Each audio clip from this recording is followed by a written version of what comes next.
Palmolive Soap, your beauty hope, and Luster Cream Shampoo for soft, glamorous, caressable hair bring you Our Miss Brooks, starring Eve Arden. To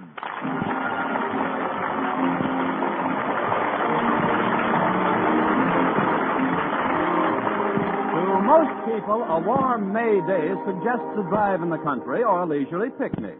But to our Miss Brooks, who teaches English at Madison High School, it has a far different significance. Yes, indeed. To me, a warm May day means just one thing. Mr. Conklin, our beloved principal, is putting the heat on. Some people feel that Mr. Conklin makes his teachers miserable because of his thoughtlessness. I don't agree. You can't make so many so miserable so often without giving it plenty of thought. Well, but perhaps I'm being too harsh in my judgment. A principal's life can't be all a bed of roses either. There must be many nights which he spends tossing and turning in his bed until the wee small hours, hoping, planning, thinking, saying to himself, "What can I do to them this week?" Well, during the free period last Friday morning, his nocturnal efforts seemed to have borne fruit. He started an impromptu quiz without prizes. Miss Brooks. Uh-huh. Oh, yes, Mr. Conklin? Conjugate the verb strive, please. Strive, strove, striven. Now, thrive. Thrive, throve, thriven. Oh, no. Really, Mr. Conklin, these sudden little tests are quite disconcerting. I don't see... Silence, Miss Brooks. We're not finished. Yes, sir. More verbs? 5. Fove, fiven. Now, wait a minute, Mr. Conklin. 5 isn't a verb. Thank you, Miss Brooks. I knew my visit to your room would produce some valuable bit of information. Now, my main reason for dropping in, however, was to ask you to do me a favor, Miss Brooks. As you know, Sunday is Mother's Day. Yes, I know, Mr. Conklin. Thanks to a special savings plan I started in February, I was able to send my mother a card this morning. But what did you want me to do for you? I'd like you to take this package home with you and keep it until Sunday morning. It's a little Mother's Day remembrance for Mrs. Conklin, and I don't want her to stumble upon it before time. Wonderful woman, Mrs. Conklin, and she's trained our daughter Harriet to be a duplicate of herself. Really? Yes. Yes, between them, they're the 2 biggest snoopers in the county. That makes it unanimous. I'll be happy to keep the package for you. Thank you, Miss Brooks. I hope my daughter Harriet remembers Mother's Day. Lately, she's had her mind on nothing but that moronic manager of the baseball team, Walter Denton. Oh, Walter isn't so bad, Mr. Conklin. Of course, he's not a brilliant student. Brilliant? Walter Denton is Madison's gift to subnormality. The thing that annoys me most is the way he bounces. He never goes anywhere. He always bounces there. Hiya, Miss Brooks. I just thought I'd bounce in for a minute. Well, if it isn't the human handball. Oh, hello, Mr. Conklin. If I'm interrupting anything, I'll just bounce along. No, Walter. Mr. Conklin was about to dribble back to his office. That is, you were finished with me, weren't you, Mr. Conklin? Quite. Good morning, Miss Brooks. Goodbye, Mr. Conklin. Hasta la vista, Mr. Conklin. I learned that in Spanish. It means see you later. Oh. Well, no se lo veo a usted primero. What does that mean, Miss Brooks? That means not if I see you first. Now, what can I do for you, Walter? Well, I need some advice, Miss Brooks. And as is my wont when I want advice, I've hied myself to my favorite English teacher. Or for that matter, my favorite any kind of teacher. Are you sure it's only advice you want? Oh, sure, Miss Brooks. It's about a Mother's Day gift, but a very special type of mother, Miss Brooks. That is, well, I know it's impossible right now, but just for supposition's sake, suppose you woke up one day and found yourself a mother. I have a mother. Of course, she's miles away. No, Miss Brooks, I didn't mean it that way. I mean, if you awoke to find that you were a mother. Now, what would your first question be? What did it weigh, Doc? Are you sure, Miss Brooks? Are you quite certain you wouldn't say, how is my husband? Not me. I might say, who is my husband?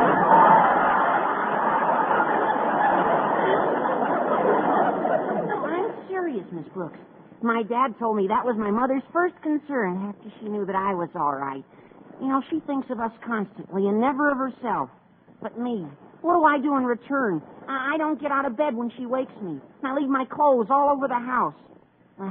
Sunday's Mother's Day, Miss Brooks, and I've got to make it up to her. Well, that's pretty short notice, Walter, but I have a suggestion for you. You have? Yes. Sunday morning, wait till your mother starts to make breakfast. When you're sure she's in the kitchen, close the door quietly behind her. Then? Then gather up all the clothes that you've scattered around the house. Then? Then put them in a big suitcase. Then? Then run away from home. I'm just teasing you, Walter. There's only one way you can make your mother happy, and that's by turning over a new leaf. Well, I'll try, Miss Brooks, but meanwhile, just supposing again, what kind of a present would you like if you were a mother? Oh, I wouldn't care much about presents, Walter. I'd just be happy if I had all my beloved children around me. Gee. Well, of course, my mother only has this one beloved child. Me. It is a lovely sentiment. However, I'd still like to figure out a little gift of some sort. Now, what would make a young mother like yourself happy? A young father like Mr. Boynton. Oh, which reminds me, Walter, it's time for me to get down to his laboratory and pick him up for lunch. Oh, did he invite you for lunch today? Of course he did. About 10 minutes from now.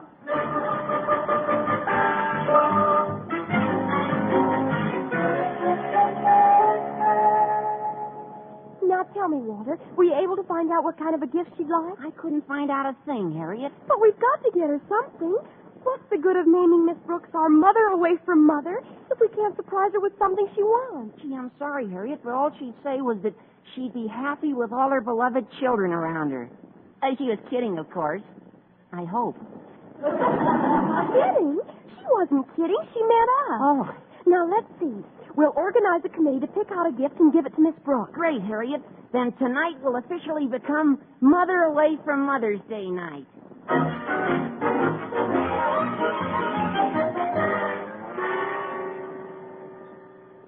Well, now that we're finished with lunch, Miss Brooks, I've got a surprise for you. Surprise? What is it, Mr. Boynton? Guess. You're picking up both checks. No. I'm picking up both checks. No. Then I give up. Miss Brooks, I want you to meet my folks. Why, Mr. Boynton, you've only known me for 5 years. This is so sudden. I just found out they were coming to town myself. You see, they usually spend Mother's Day with my married brother, but Mom decided that this year it's my turn. To do what? Oh, your turn to spend Mother's Day together. That's right. You'll love my mother, Miss Brooks. She used to be a school teacher, too, you know. As a matter of fact, she worked herself up until she was a principal. You got to get pretty worked up to be a principal. Oh, I'm sure we'll get along splendidly. And you'll be crazy about my dad. Oh, what a sense of humor he's got. He's the one who told me the joke about the quizmaster who called out, "I've got a lady, doctor," but before he could ask her any questions, she stuck a thermometer in his mouth and took his pulse. Isn't that a scream? Your father sounds like more fun than a barrel of nothing. May I ask you a rather personal question about your folks? Oh, certainly, Miss Brooks. What is it? How long did they go around together before they were married? 9 years. I see. Folks believed in long engagements in those days, I guess, Oh, they weren't engaged until 6 weeks before the wedding. 6 weeks? Mm-hmm. Once Dad makes up his mind about something, he's greased lightning. You could have used a little greasing the first 8 years. I'll certainly be looking forward to seeing them, Mr. Boynton. When are they arriving in town? Oh, this afternoon, Miss Brooks. I'll have to check them into a hotel for the weekend. I've just got a small bachelor apartment. Yes, I know. You've told me about it. Maybe your folks would like to drop over to my place tonight. I'm sure my landlady, Mrs. Davis, wouldn't mind my dusting the living room a little. Oh, that's just fine with me, Miss Brooks. That'll give my folks a chance to rest up from their trip and have some dinner before they meet the girl about whom they've heard so much. Why, Mr. Boynton, you mean you actually wrote to your folks about me? And how, Miss Brooks? I've written them many times about how gay and youthful and exuberant you are. I am? You have? Darn right. I remember in one of my most recent letters to them, I said you were more like a pupil than a teacher. In fact, I think that was a letter in which I described you as a great, big, overgrown kid. Maybe I better take something. You should have seen the answer I got from Dad. He said, whatever you do, son, don't rob the cradle.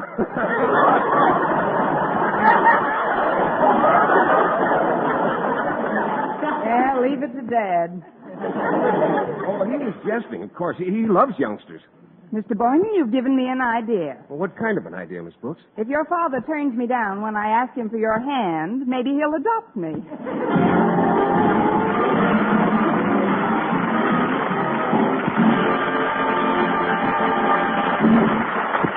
Our Miss Brooks, starring Eve Arden, will continue in just a moment. But first, here is Vern Smith.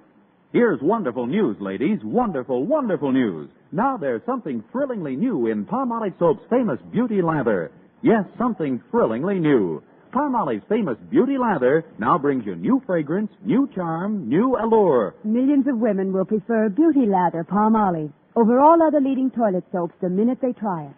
For Palmolive Soap's famous Beauty Lather now has a new, clean, flower-fresh fragrance for new allure, new charm. So, ladies, forget all other beauty care and use Palmolive Soap the way doctors advise for a lovelier complexion. Just stop improper cleansing and instead wash your face with Palmolive Soap 3 times a day, massaging Palmolive's wonderful Beauty Lather onto your skin for 60 seconds each time to get its full beautifying effect. Then rinse. That's all.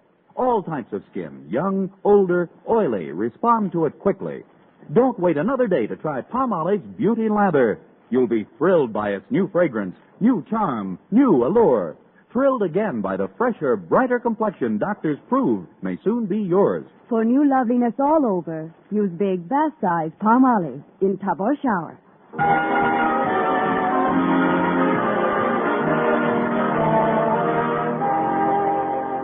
Well, I hurried home right after school and put Mr. Conklin's gift to his wife on my dresser.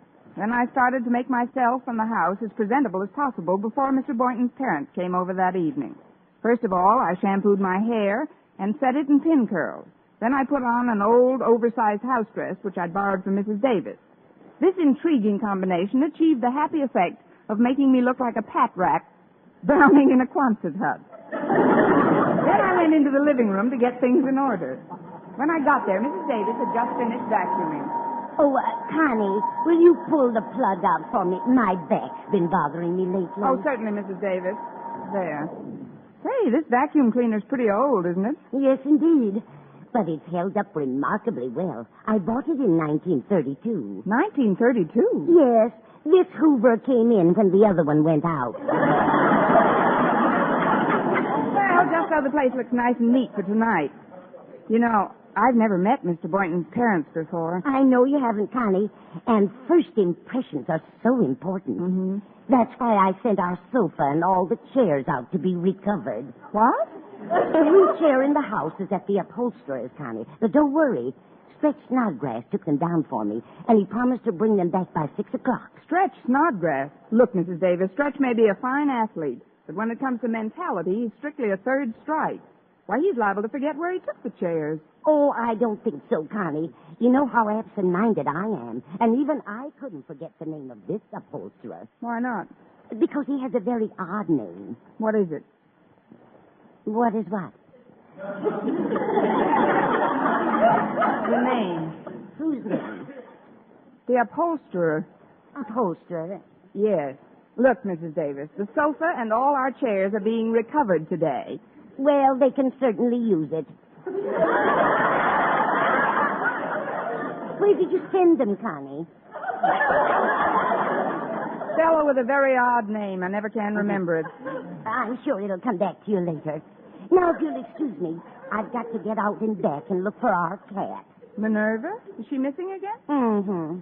She had a date this morning. A date? Yes, I heard her making it last night.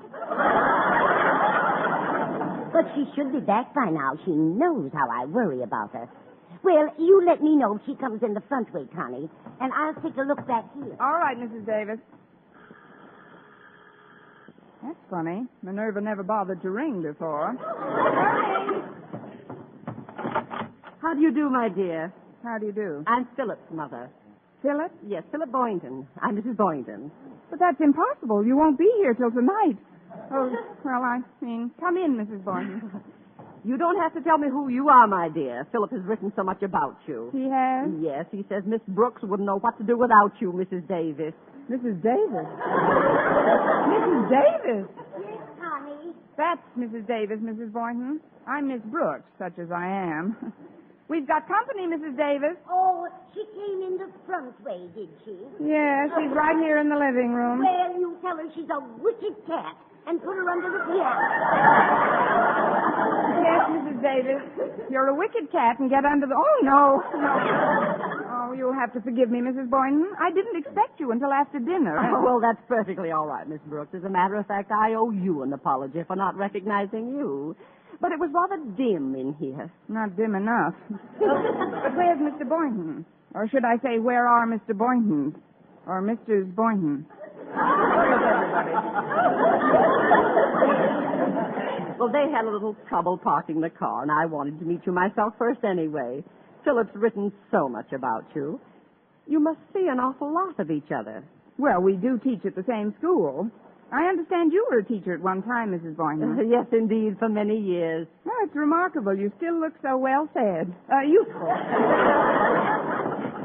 May we come in? Oh, it's the boys. Hello, Philip, my dear. Hello, Mom. Well, I see you two have met. Yes, indeed. We're old friends by now. Well, here she is, Dad. Slip me 5, my dear. 5 what? Oh, fingers. How do you do, Mr. Boynton? Well, I do pretty well for an old codger. Old codger? Codger that time, didn't I? I told you, what a sense of humor. He's hot stuff, all right. Phil's written us all about you, my dear. I hear you're just like a mother to Miss Brooks, Mrs. Davis. This house dress has got to go. This isn't Mrs. Davis, Harvey. It isn't? Oh, of course not, Dad. This is Miss Brooks. Why are we all standing out here in the hall? Yes, let's all go in and stand in the living room. Follow me, please. Well, here we are. Now then, Mrs. Boynton, if you'll just come over to this lamp, that's a very comfortable place to stand. Mr. Boynton, you stand over there by the piano. I don't understand, Miss Brooks. Where are all the chairs? They're out being recovered. I didn't expect you for hours yet, Mr. Boynton. This is a terrible thing to do to anybody. Oh, I'm sorry, Miss Brooks, but it couldn't be helped. You see, there was a convention in town, and I couldn't get the folks' accommodations anywhere. You know how big my room is, and, well, I wondered if you and Mrs. Davis could put the folks up for the weekend. Why, Philip, I'm surprised at you. You know better than to whisper in front of others. No, I'm sorry, Mother. I was just explaining our predicament to Miss Brooks. She was saying how delighted she'd be to have you stay for a couple of days. Well, now, that's what I call whopping hospitality. It's a whopper, all right.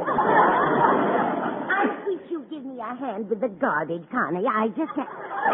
Oh, I beg your pardon. This is Mr. and Mrs. Boynton, and this, contrary to popular opinion, is Mrs. Davis. How do you do? Hello, Mrs. Davis. Good afternoon, Mrs. D. Nice little place you've got here. I just invited the folks to spend the weekend with us, Mrs. Davis. If you don't mind my doubling up with you, I figured they could have my room. Oh, that's perfectly all right. Oh, dear, the upholsterer. You folks must be tired after your trip. Why don't you go to bed? Bed? It's only 4:30 in the afternoon. Oh, Mrs. Davis was only kidding, Mrs. Boynton. She's got quite a sense of humor, too. Just remember one thing, Mrs. Davis. You can't kid a kidder, kiddo.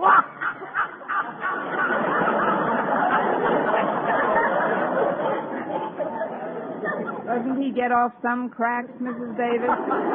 Yes, he's a Jim dandy. Now, if you folks will just follow me, I'll show you to your room. Or rather, Miss Brooks's room. Well, I could do with a bit of freshening up at that. Oh, nonsense, Mother. You're as fresh as the day I got you. Now, cut it out, Dad. Yes, cut it out, Dad. Oh, what Please, Harvey, stop. I don't know where he gets some of his ideas. He's terribly original, don't you think, Miss Brooks? Oh, a second Oscar Hammerstein, Mrs. Boynton. Or to put it another way, the corn is as high as the elephant's eye.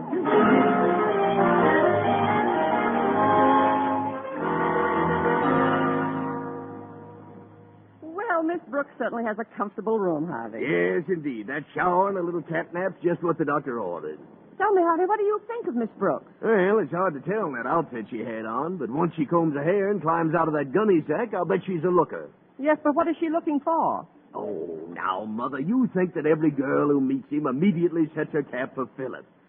Hey, what's this package on the dresser here?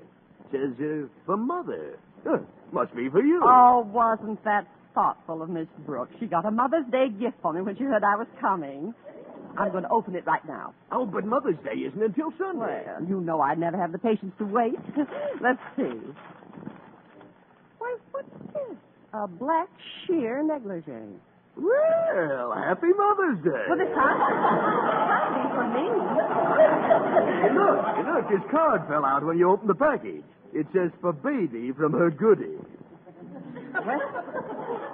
So it belongs to Miss Brooks. Harvey, you don't think that Philip would... Ooh, certainly not. He wouldn't have nerve enough to ask for that in the store. Well, I'm going to find out just where this came from. Oh, Miss Brooks. Yes, Mrs. Boynton? Would you come here a moment, please? Certainly, Mrs. Boynton. What can I do for you? Well, I opened a package by mistake and found this inside of it. A black sheer negligee. There was a card with it that said, for baby from Goody. Goody. Oh, that must be short for Osgood. Why, of course, that was Mr. Conklin's gift. Mr. Conklin, the principal of Madison High? Yes, isn't he a devil? He asked me to keep it for him so his wife wouldn't discover it before Mother's Day. Oh, it's for his wife. Oh, yes, who did you think it was for? Don't answer that. I can tell from the position of your eyebrows. My eyebrows? Yes, Mrs. Boynton. You'd better drop them a notch. You're pushing back your hairnet.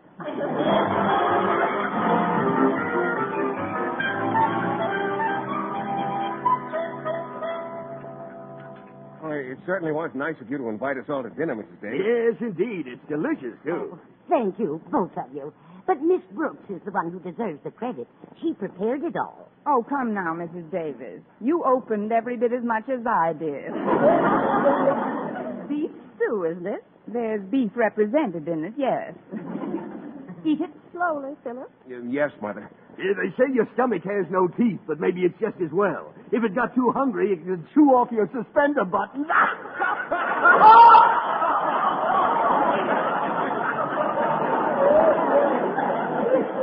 He always gets me when I've got a mouthful. Now, Philip, he's such a baby. Yes. He's nothing but a great, big, overgrown kid. Now, that's funny. That's the same phrase that Philip used in describing you in one of his letters. Well, she is, Mother. You ought to see her around the school. Why, the students just treat her like one of themselves. Oh, yes, indeed. We kids have some great old times together. Oh, I'm glad. I like Philip to have lots of youthful friends. The younger, the better. Well, they don't come much younger or better than Miss Brooks, Mother. Well, thank you, Mr. Boynton. Call me Philip tonight. I'll answer it, Connie. Excuse me, folks. I wonder who that could be. Well, come in, kids. Hi, Mrs. Davis. We're a committee. Who is it, Mrs. Davis? Walter and Harry and Connie. I'll bring them in. Oh, we didn't mean to disturb you, Miss Brooks. Oh, that's all right, Walter. I was just telling the folks how informal we are at Madison. Mr. and Mrs. Boynton, may I present Walter Denton and Harriet Conklin? How are you?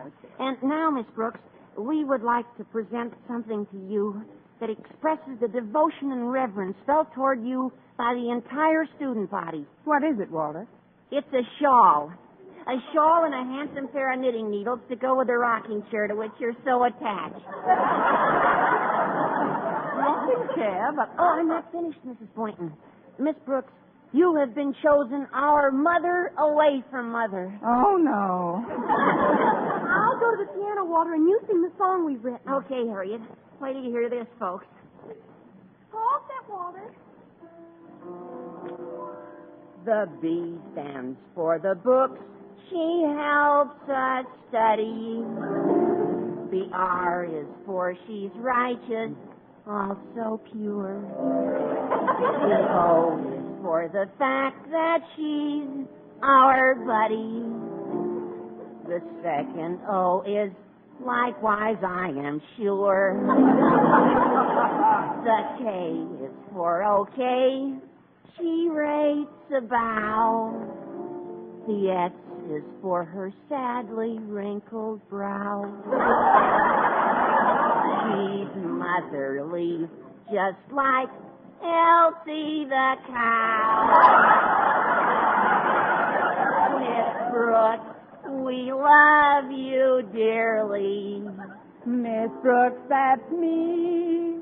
I'll always be Miss Brooks.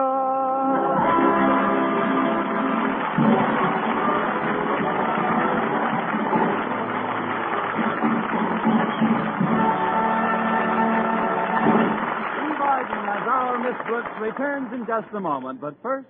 Dream girl, beautiful luster cream girl. Tonight, show him how much lovelier your hair can look after a Luster Cream shampoo. Only Luster Cream brings you Kay Daumit's magic formula blend of secret ingredients plus gentle lanolin. Gives loveliness lather even in hardest water. Glamorizes your hair as you wash it. Luster Cream. Not a soap, not a liquid, but a dainty cream shampoo. Leaves hair fragrantly clean, free of loose dandruff, glistening with sheen, soft, manageable. Gives new beauty to all hairdos or permanents. 4-ounce jar, $1. Smaller sizes, either tubes or jars.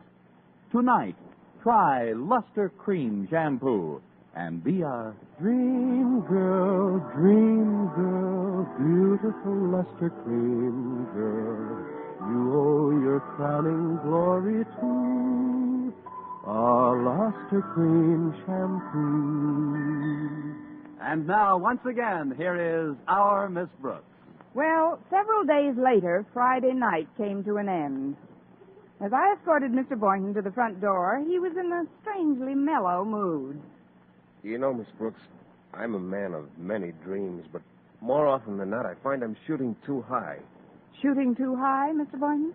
Well, yes. In trying to find the right girl, for instance, it seems that subconsciously I'm always looking for a girl who's just like my mother. Attractive, yet sweet and unselfish. Well, don't give up the search, Mr. Boynton. Someday you're liable to find such a girl right under your nose. And I think that's a very nice location. What I mean is, when you gave up your room for Mother, I suddenly realized that you're not only attractive, but also sweet and unselfish. So, Miss Brooks, instead of just shaking hands like we usually do... Yes, Mr. Boynton? I'd like to say goodnight to you the way I do to my mother. With a kiss. A kiss, Mr. Boynton? Yes, on the forehead. There you go, shooting too high again. Next week, tune into another Our Miss Brooks show brought to you by Palmolive Soap, your beauty hope, and Luster Cream Shampoo for soft, glamorous, caressable hair. Our Miss Brooks, starring Eve Arden, is produced by Larry Burns, written and directed by Al Lewis, with music by Wilbur Hatch. Mr. Boynton is played by Jeff Chandler, Mr. Conklin by Gail Gordon. Others in tonight's cast were Jane Morgan, Dick Crenna, Gloria McMillan, Frank Nelson, and Myra Marsh.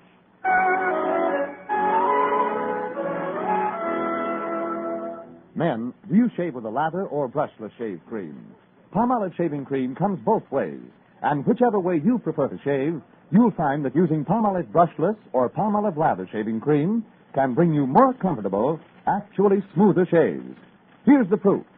2,548 men tried the new Palmolive way to shave described on the tube, and no matter how they had shaved before, 3 out of every 4 got more comfortable, actually smoother shaves. Get Palmolive brushless or Palmolive lather shaving cream today. For mystery liberally sprinkled with laughs, listen to Mr. and Mrs. North, the exciting fun-packed adventures of an amateur detective and his beautiful wife. Tune in Tuesday evenings over most of these same stations. And be with us again next week at the same time for another comedy episode of Our Miss Brooks. Bob Lamont speaking. Stay tuned now for Life with Luigi, which follows immediately over most of these stations. This is CBS, the Columbia Broadcasting System.